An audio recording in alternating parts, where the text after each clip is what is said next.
Bizda navbatdagisi 9-si. Quyidagi grafik asosida ma'lumotlardan foydalanib jami xaridni uchun sarflangan pulni toping. Yaxshi. Demak, buni qanday topamiz? O'zi tayyor, bizda jadval berilibdi. Mana shunday jadvallar bilan ko'proq ishlashimiz kerak. Endi uni topishimiz uchun mana bu 2,5 da 12,000 ga ko'paytiramiz. Natijada bu 30,000 30,000 so'm bo'ladi.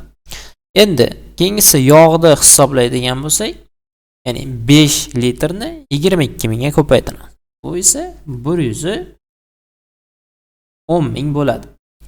Keyingisi go'shtni hisoblasak, demak, go'sht 75,000 bo'lyapti.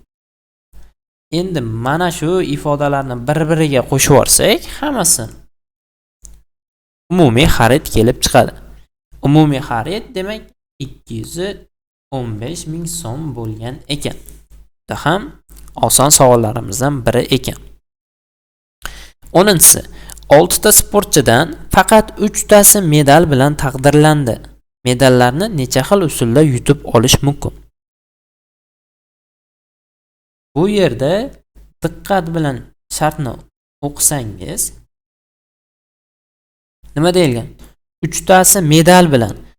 Endi 3 ta medalni indamayapti qanaqa? Masalan, oltinmi, kumushmi, birinchi o'rinmi, ikkinchi o'rinmi? 3 ta medal deyapti. Ya'ni 3 ta medal.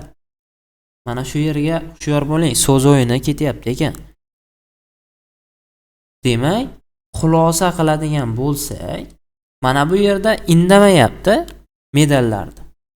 Bronzami, kumushmi? Demak, medallar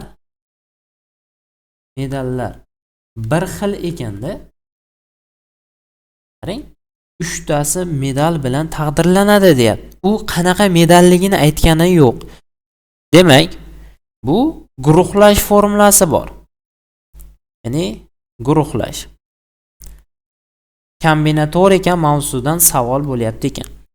Ya'ni quyidagicha s barobar xy degan formulasi bor. Quyidagicha, ya'ni x faktorial taqsim y faktorial x minus y faktorial degan formula mavjud. Mana shunga qo'yamiz.